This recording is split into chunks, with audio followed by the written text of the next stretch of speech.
You are listening to the B2B Marketing Mindset. We want to help demystify marketing to reduce risk, drive more and better opportunities, and grow your business. Oh man, I wish the guests could hear the music. We have so much fun with music on this program. So I'm Pete Monfre, episode 122 of the B2B Marketing Mindset. We're broadcasting live from an undisclosed location in Austin, Texas, on LinkedIn, YouTube, a couple other places. I interview sales and marketing industry leaders, rogue disruptors, and people smarter than me to, thanks for, I gotta bring that music down.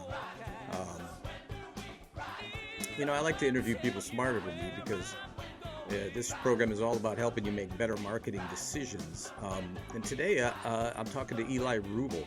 And Eli's the founder behind No Boring Design, Profit Labs, and Matter Made. And he's a serial entrepreneur and investor that turns struggles into profit while building in public, which I think is an amazing idea. I see a few people doing it, but few as well as Eli. And he really shares his journey in a very honest way. As it happens on LinkedIn. So today he's going to share everything. But first, really quick, if you're seeing this video live, do us a favor, hit like, comment, or share.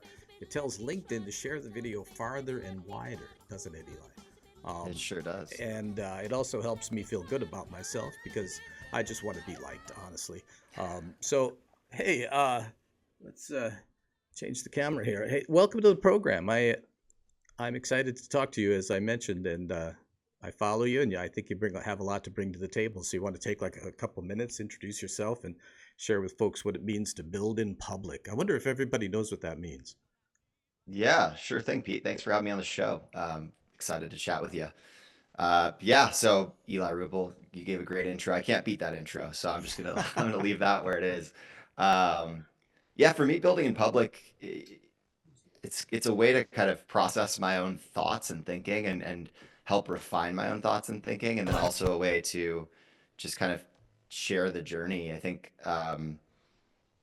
you've probably seen this as well. Like over the years, it's become increasingly easy to access, as entrepreneurs, increasingly easy to access information about how to build things and how to start things. And I want to be part of contributing back to that kind of volume of knowledge and access that I wish I had when I was first starting out. There's an awful lot of starting things going on right now, and especially marketing related, we call them marketing services businesses. It's a wide spectrum of different kinds of companies, but starting seems to be more common than succeeding. I mean, the barrier to starting has never been lower, right? Which is great. It's leveling the playing field in many ways. Someone from anywhere in the world with an internet connection, can take a shot at starting a software company, starting a services business, start whatever. So, that it wasn't always the case, as you well know. So, yeah. Well, yeah. I mean, I think about that sometimes, and I think, well, the bar was X-Acto knives, pretty cheap, a poster board, and some acetate. Now, you did have to drive to a typesetter. Do I sound like I'm speaking like a foreign language? But that's what. But then it did get considerably more expensive, and we thought, hey, computers are really going to make this more efficient, right? And then I'm not sure that's the case. But we had I think we bought 20 some odd Macintoshes in the Mac 2 CI days, and they were astronomically priced. But what that really did was, we didn't see it, I think, at the time. We're like, this is genius. I don't have to drive over to, I can't remember the name of it, the typesetter. But what it did is it did lower the bar, I think. And now it's gotten so much lower. Think about Canva and its impact on the design industry. So it is very low. But you have, some of the figures that you post are really impressive. And I know this because I've been there and had to post numbers as well. And so, like you mentioned, I think in your LinkedIn profile, since 2020, you've done about 10 million in profit. And I thought that was really interesting because that's 2020 to me seems like it was already pretty volatile, and then it went crazy in 2020. So what what do you see that the average agency or founder doesn't see? It's a good That's a big question. question. Yeah, yeah. I don't even I, like. I'm not sure where to start with that, but I mean, I can talk about the volatility for sure. I think with anything in business, it's all about timing, and there are waves and seasons to business, and so it's a question of what wave are you catching or not catching. In my case, there was a huge wave from, call it, the early 2010s, when the tech market was recovering from the crash of 2008, and was starting to get, Web 2 was becoming a big thing. The App Store was becoming a big thing for the first time. So there were quite a few drivers back then that just had everyone really excited to be building and contributing to the entrepreneurial community. That wave, in my mind, really grew and grew and grew until it peaked in 2021. I missed a lot of that wave. As when I first started my software company, it was 2010, but I didn't know what I was doing. I was just kind of stabbing around in the dark and figuring it out, which, when you're just getting started, that's what you do. So I wasn't really equipped at the time to properly catch the Web 2 wave, but I did certainly benefit because I caught the tail end of that first wave, which, again, I think peaked in 21 and then definitely crashed in 22. Because I started Mattermade, my first software or my first services business, in 2019. Yeah, and you actually are, uh, you're involved in a number of bit companies and businesses, and it looks like a little different industries and tech. You have, I think if I look at what the overall picture of what you've done and what you're doing, I think very few people that start these kinds of businesses, let's say the hot one right now, it's the AI automation agency. I don't know what it Hmm. is, but it's something. Um, and they don't have really any background at all. So I think that it gives you maybe more of an ability to see. I think for me, there was a lot of like I was thinking about the beginning, and you mentioned you try stuff, and I'm like, yeah, come to think of it, there's I don't know if there's any other way to do it. Um, and you get a lot of stuff wrong, and we certainly did. I think the thing with us is we were a design shop in 1990, and we very quickly saw the writing on the wall, and we're lucky to be in a group of other agencies, a community of them, but physical, like in person. Like fly to a resort and spend a lot of money and sit down with peer agencies and share your financials and everything else. And so we learned how to become a strategy first company. And that's when we started seeing actual real, growth. And our strange stories, we started at the Fortune 100 level. And that's also the other weird thing is most of the time, I think people work up to that, but that's kind of where we started. But those Well, clients followed us, followed my wife, I should say, from her agency job, like NML was one of them. And so it was a really crazy way to start. So imposter syndrome was something. Did you? And I know hmm. that you've posted about that. Um, do people ever actually overcome that? I don't think so personally. I mean, I think we get better at handling it, is my take on that. I actually had a conversation with, well, I've had this conversation with a lot of folks, but most recently I had this conversation with the woman who took over my companies as general manager. And we were talking about decision making and having the confidence just to make the decision and move forward. And a lot of that has to do with imposter syndrome. And I was just like, look, the feeling that you're having right now, it's going to follow you pretty much everywhere always. And so it's about how you push through that feeling and how you handle yourself when you have that feeling that makes the difference. I mean, I've imposter syndrome will change over time. Like when I was first starting out, my imposter syndrome was, I don't know anything. Like, who am I to be doing this? And then, over the years, it changes to, shit, I've never signed a seven-figure contract before. Who am I to be signing this seven-figure contract with a client? Like, that's insane. Um, you know, and now it's like, I've never put a general manager in place so that I can step away from a business. Like, who am I to do that?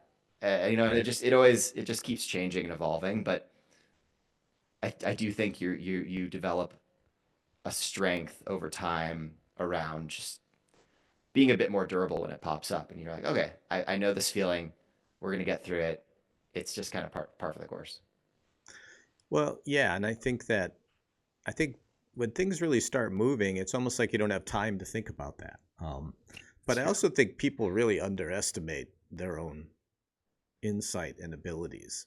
Now, if you're 15 or 16 and you're starting an agency, then maybe it's real. Maybe you should have some that we call it self-awareness. And I've literally seen, like, in social media, people saying, "Hey, I'm 14 and I want to start an agency."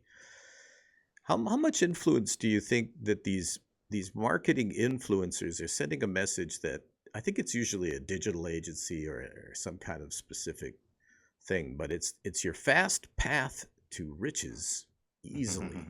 How much impact do you think they have on the market? It seems very big to me, but I don't know. Yeah, I mean, I think it's a certain segment of the market. I think that, yeah, I'm trying to remember what the acronym is for it because they're really big on YouTube. These kind of get rich quick with digital marketing agency influencers who probably have not gotten rich quick themselves but are talking about it type of a thing. Uh, I think it creates a lot of froth amongst people who don't know better. And I don't mean that as like a diss to those folks. It's just like if you're really young or if you've never done business before and you hear someone talking about this, like a lot of the time it sounds super logical. You want to believe it. You want to believe there's a shortcut. I think we all want to, wish for a shortcut, but um, then you get into it and realize that there really aren't shortcuts. Like there's certainly luck. There's a ton of luck. I've had a lot of luck in my career. I think anyone that I know who's been successful, luck has come and kind of blessed them at different times. So there can be shortcuts in that way, but you can't plan for that. So you just kind of have to Well, be in the game. how lucky were we to fumble into these, major accounts, and of Exactly. course, we made all the mistakes you make then too. You underprice yourself, you undervalue yourself, you let the clients push you around, but I had these other agencies to bounce things off of. So um, I think that made such a huge difference. And then along the way, a lot of mentors and coaches and consultants have really helped. And that's kind of scary too. Like, you're spending money, you know. Yeah. And now I kind of do that work a little bit myself, but it's not coaching. I don't know what to call it. It is consulting, but it's packaged just for someone who's my age, to work with you. And does that make any sense? Like, I work with Yeah. people like 90 minutes a week, but we're actually doing stuff. I'm not, like, coaches are like, I don't know, what do you think you should do? You know, I don't know if that's that helpful, to be honest. Yeah. But anyway, real quick, if you're listening to this podcast in your ear hole on your favorite podcasting platform, you're only getting like half the picture. We appreciate you, though. But you could head over to b2bmarketingmindset.com to check out the video feed and a whole lot more. You got to see Eli's cool set, man. Mine needs to be cooler. Mine just has like a bunch of weird stuff. Um, but You've got that anyway. cool shirt though, so I need to catch up on that front.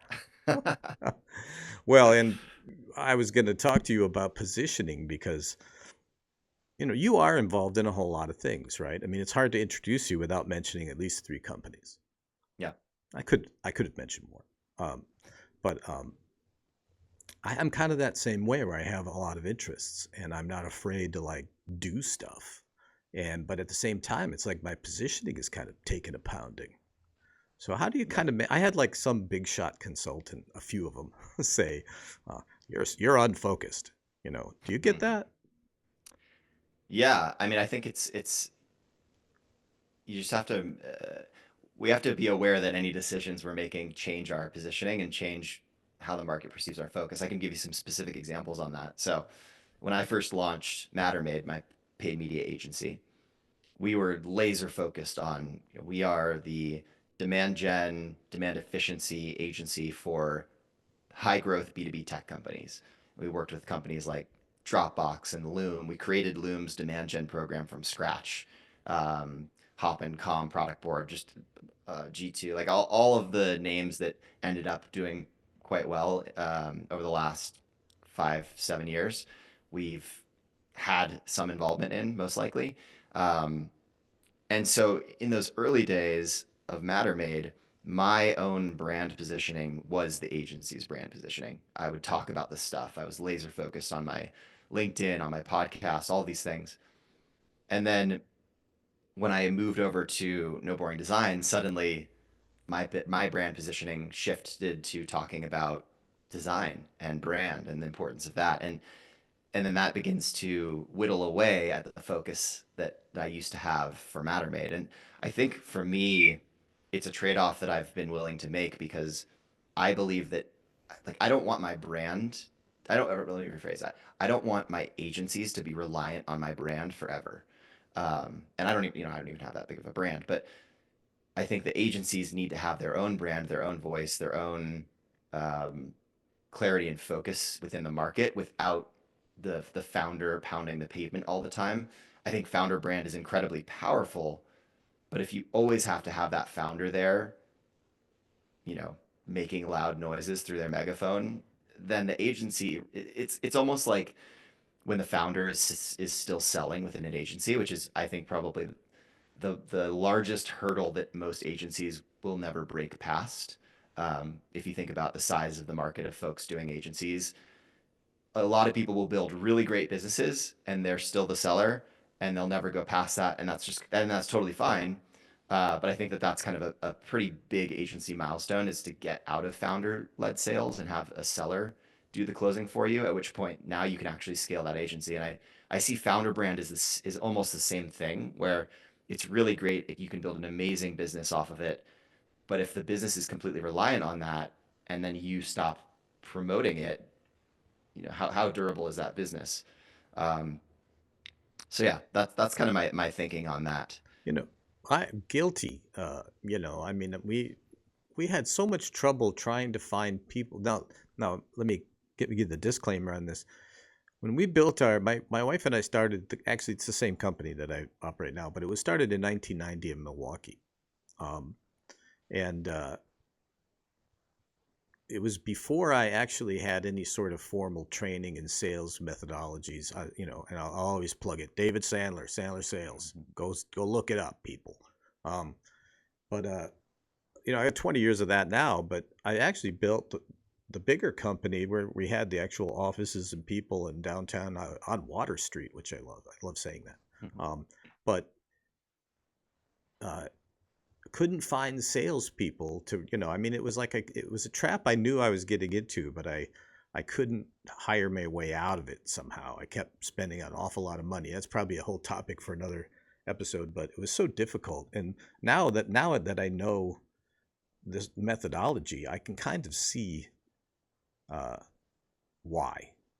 And I think a lot of marketing oriented businesses only see marketing, if that makes any sense. Like when they think of, wow, we need to get some more business in here, they start writing posts and they start building Mhm. stuff and they make stuff. And what they really should be doing, I don't have my cell phone handy, but pick up the call, start Yeah, doing sales outreach. And I have this theory, and even after all these years, I think all of mine are just theories still. Um, I think you can do sales only and almost no marketing and be successful. It's just going to be real expensive. Um, or you can do marketing and sales, and you're going to, and I think that's the ultimate combination. But and be successful. But if you only do marketing your way to seven-figure profit or even gross, I don't think it works. I don't think it works that way. I think you have to do outbound sales in the marketing services business. totally. Well, and you're talking about what's it been like since 2020 sort of question, and I think about what's happening in the market with technology and AI. Words are going to become, they're already becoming really cheap, meaning it's never been easier to sound like an expert on a topic, even if you're not. So it's like if we think that, let's take Dave Gerhardt from Exit 5, right? He wrote the book Founder Brand, was kind of the genesis story for the modern focus on founder brand. And now there's tons of agencies out there that'll help you develop your founder brand, and they're creating content about founder brand. And it's like no, very few people actually have an original voice on a topic anymore, and there's so much published content on all these topics that AI can now help you basically sound like an expert even if you're not on a given topic. So what does that mean as a consumer? That means that you're going to go to a flooded LinkedIn that just has a bunch of noise and a bunch of topics that you've already heard a thousand different, like said a thousand different ways. And so then what does that create? I think that creates an environment where human to human relationship, whether it's through a phone call or in person, community building, whatever it is, like that's how selling is going to work as we push further into this era of AI kind of muddying the waters because people are going to crave authenticity, and you won't be I don't think you're going to be able to get authenticity anymore through platforms like LinkedIn, through the form of text, certainly, because again, it's all just kind of fucked at this point. Um, and No, it video might is. even That's a good follow, word. right? This is not a family show at all. That's a great word for it. Yeah. No, I Yeah. think So I I, think I, I agree. well, and it's kind of weird because LinkedIn is a community in a way, but it's kind of a strange community in that you don't necessarily know hardly any of those people. I mean, the amount of Yeah. people that follow me and that I'm connections with combined, I mean, I don't, I know a very slim percentage of them. Um, but I think community is going to be the way that businesses find um, help. You know, whether they find agencies or consulting or products or whatever, they're going to turn to whatever community they're part of. And so these communities like Dave, I'm glad you brought up Dave because I was going to bring him up too in this episode. Um, when I first talked to him, I had no idea really how successful he was and who he was. I didn't know about the book or anything like that. Now I know him, and it's very embarrassing. But next time I see him, I'll bring it up. But where was I going with that? I think that I think you're going to see this backlash against it, and you can't tell who's for real. But if you turn to your community, it's a lot easier, I think, to vet.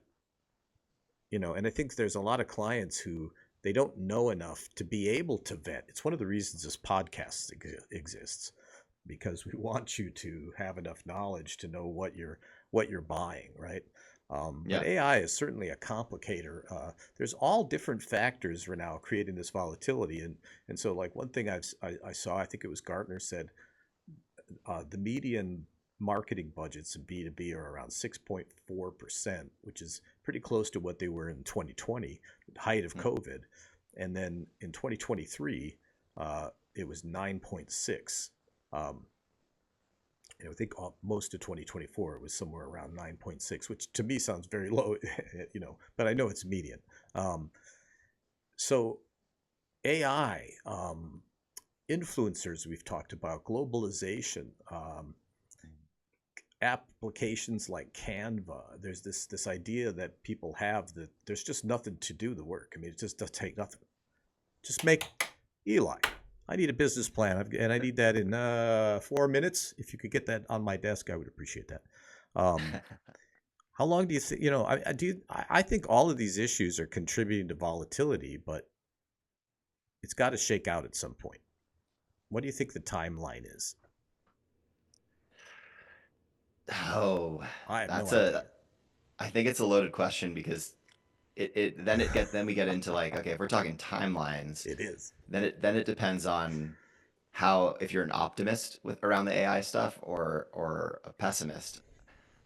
Hmm.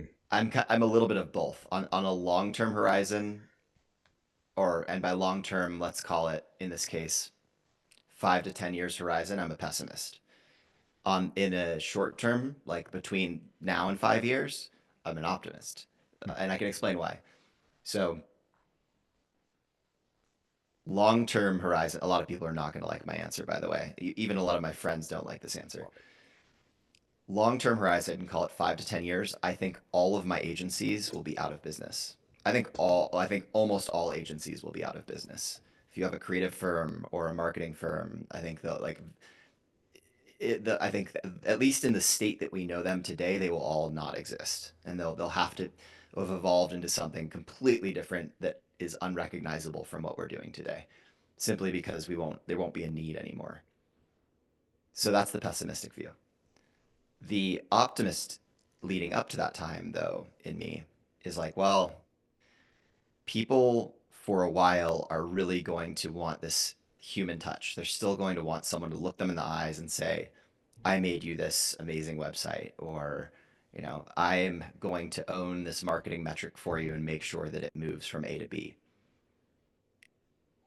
Underneath that, though, there can be AI that the agencies are taking advantage of. So, what does that mean? In my mind, that means increased margins. That means, between now and 5 to 10 years from now, when I have this pessimistic view, there's going to be this really optimal time period where agencies will not require as much workforce, as much human labor as they have traditionally to achieve similar results, but where the clients are still uneasy enough about AI that they still are hiring agencies to do the work as opposed to just using these tools themselves, because the tools won't be ready to do all of the work just on their own for a while.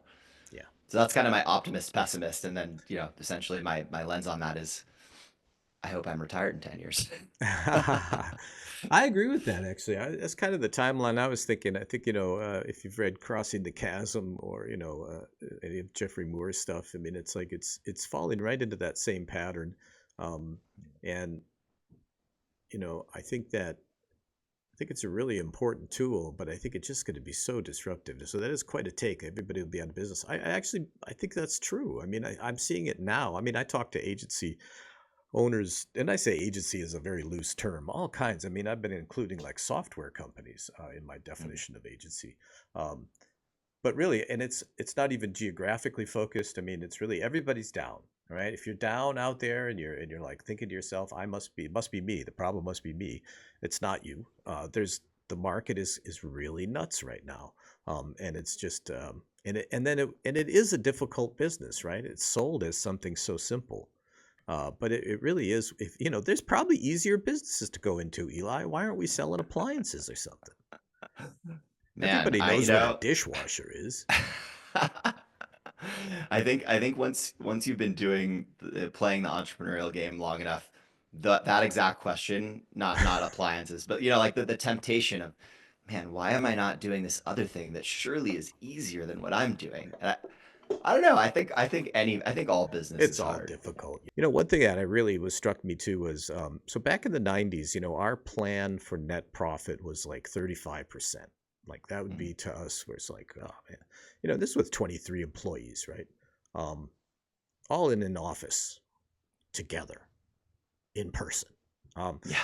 but and sometimes we'd hit, maybe closer to 40 on some projects. Of course, it would be much greater than that, but that was on a per project basis. But at the end of the year, but I think you're targeting, if I got this right when I saw it, 45 to 50%. Is that what you target for Yeah, profit for net? my reference range is 45 to 55%, and 40 to I 55. believe yeah, I think if you're over 55%, that you're under investing in your team and it's going to come and bite you in the butt pretty soon. And if you're below 45%, you're leaving profit on the table.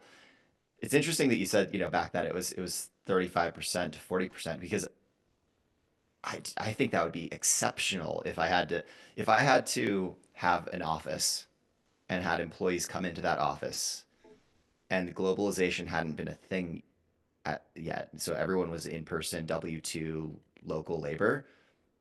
Man, I think 35% to 40% was probably the same as 50 to 55% now. Because now we can take advantage of globalization. So reduce labor costs. We don't have to have an office. So there's reduced GA overhead. Um, yeah. Yeah. Interesting. It's, That's funny because the first thing I thought of was that well the first thing I thought of was what other people the first thing that would come to their mind is, oh, if your net profit is that much, you're overcharging. But it's like you could tell when somebody's been in the business for a long time because immediately you said, no, it means you're not investing enough in your company. So I see this with clients all the time. We go through the cost of acquisition type of exercise and looking at lifetime value, cost of acquisition, all those numbers and working that out. It's funny that sometimes they're spending almost nothing on customer acquisition, and they're happy as fat pigs sometimes, and they're like, well, look, I'm getting like a 40x return on my money. Why would I spend more? Really? Did you just ask that? Um, yeah. because In fact, in my spreadsheet model, it turns bright red when the number's that high, because that tells me there's a problem somewhere. And usually they're under investing in things like sales and marketing, and process is another one I notice a lot of. And so, yeah, I think so. And I with the caveat to my numbers is also that, everybody's experience is unique to them, right? I mean, I've got this weird experience where, as a guy in my 30s, I'm walking into Rockwell and I'm like, yeah, it's going to be like 180 grand, and the guy's like, just, you're boring me with these numbers. Get out, as he's writing a check, get out of my office and do that thing. It was just like a different world, but that's the only one I knew, right? And so when we would do a full page ad for one of these companies, that was a $40,000 project. And so we're talking Yeah. a different economy of scale. And but as over the years, we've sort of worked our way down into the middle market and even down to smaller and upcoming companies. And of course, I think I'm older than you. I'm not sure. No, I'm pretty sure I am. And people assume, like, so I've been in business continually doing this for 35 years, but I have a lot of younger people look at me and assume that I'm not like hip on what's happening now with the technology, yo. How would I stay in business if that were the case? It's like I really am. Now I have to admit it's kind of wearing me out. Like I'm kind of tired of it. Like the AI argument, I'm just kind of sick of hearing about it. That's about as far as I can go at the moment. I'm just like, yeah, whatever. Well, I'm sure your that's product has AI in it. you did notice that I didn't say, and then 10 years from now, when all of our businesses are obsolete and we have to figure something else out, I'm going to ride that next wave and I'm going to be on top of that wave. I was like, no, I'm going to be out. You're I gonna don't, be I don't out. want to have to learn that. That's great, and I wish I was thinking that way. I mean, my name was in the company, and my wife's name, Monfre Acott, was in the company name. We weren't thinking in terms of an autonomous business that could be sold, right? I mean, we did create SOPs and process. I got eMyth revisited, right? Boy, did that change my world, and it was right in time, because it was our growth was getting out of control, and it was a lot of this was luck. I wish I could take credit for it. It was luck, and it was the people I surrounded myself with. It was people I hired, and when I first figured out that I was scared to let people do their thing. Do you go through that? Like, and what I did, and I learned this in, I think it was probably Second Wind Network, which is still around. Second Wind, awesome agency network. He said, look, just go away for a day, right? Then go away for 2. I think it started with going out and smoking weed out in the parking lot with the creative director. I think that was like an hour. Go out for an hour and smoke weed, and then right, Naturally. and then it turned into like a day, and then a week, and then what happened? Nothing bad happened. Like Yeah. people stepped up, and they were more than capable. They were ready to step up. You had that same experience? Oh, 1,000%. I mean, for me, this is actually ties back to our conversation about imposter syndrome because when I was first starting out, I knew that I wasn't the smartest person on any given topic, and because I certainly didn't have the experience to be. And so my strategy was hire people that are smarter than me, give them the resources and support that they need to thrive, and then get the hell out of their way and let them do their thing. And I think that's been, if there's any theme across all of my random career happenings, it's probably that. Like that's become my strength is get smarter people out in front of me doing the work and help them just make sure they're enabled to do their thing. Um, so Trust yeah, I'm them. a big fan of that. Oh, and Yeah. then, I read somewhere along the line, maybe it was 4 Hour Work Week, which I think is kind of a jokey book, but there's one thing that really resonated with me, that you can't break anything to the point where it can't be fixed. It's like once I Totally. realized, whatever goes on, I can fix it. And things, just these little incremental changes are kind of like what unshackled the company and allowed it to actually turn into a company. And I think 9/11 was our black swan. Like, now Mm. I've been through 2 of them. And that really disrupted the market too. And it took a good, I'm trying to think back. It took a good, some people would say it never quite recovered from 9/11. But actually what's happened is a lot of new technology, and it's just changed significantly what this Mm. means to be a marketing services company. You're Sure. close, like that Venn diagram between software company and marketing is turning into a big amorphous blob, even though completely different things. This is something I shoot my mouth off all the time. Strategy versus tactics.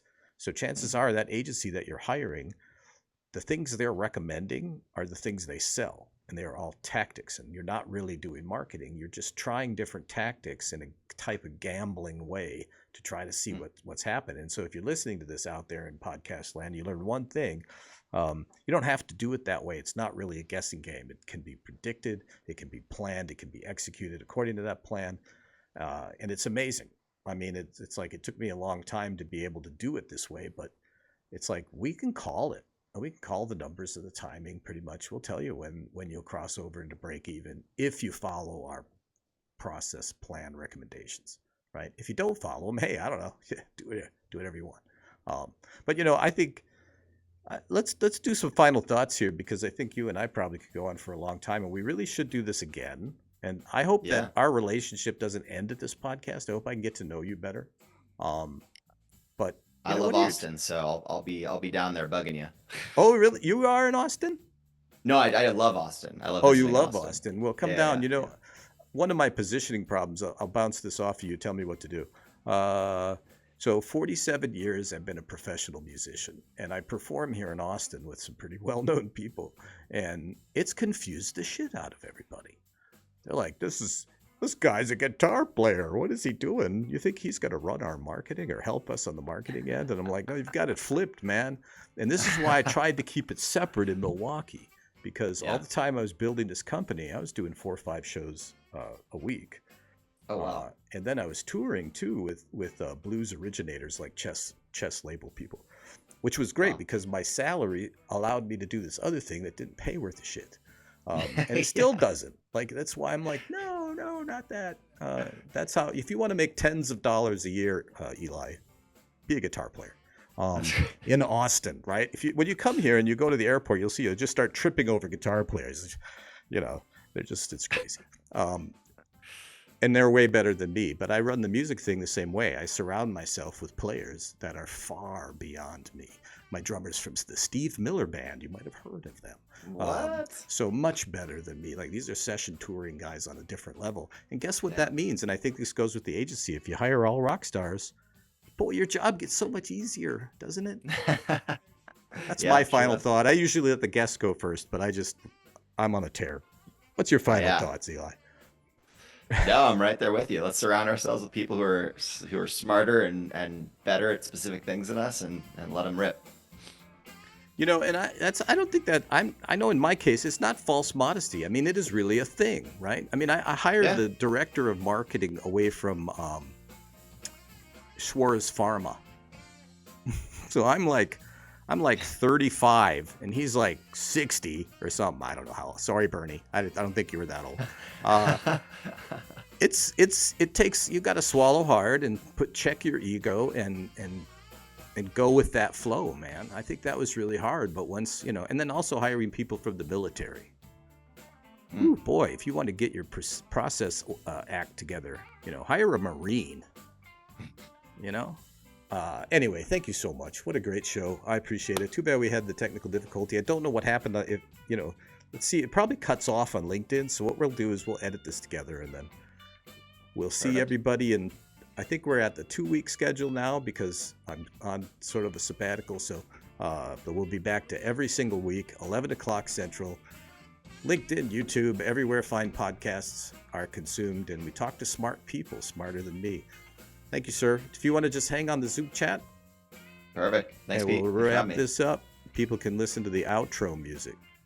You've been listening to the B2B Marketing Mindset. Add to the conversation by commenting, sharing, and liking. And don't forget to subscribe and check out the links in the comments. Learn more at b2bmarketingmindset.com.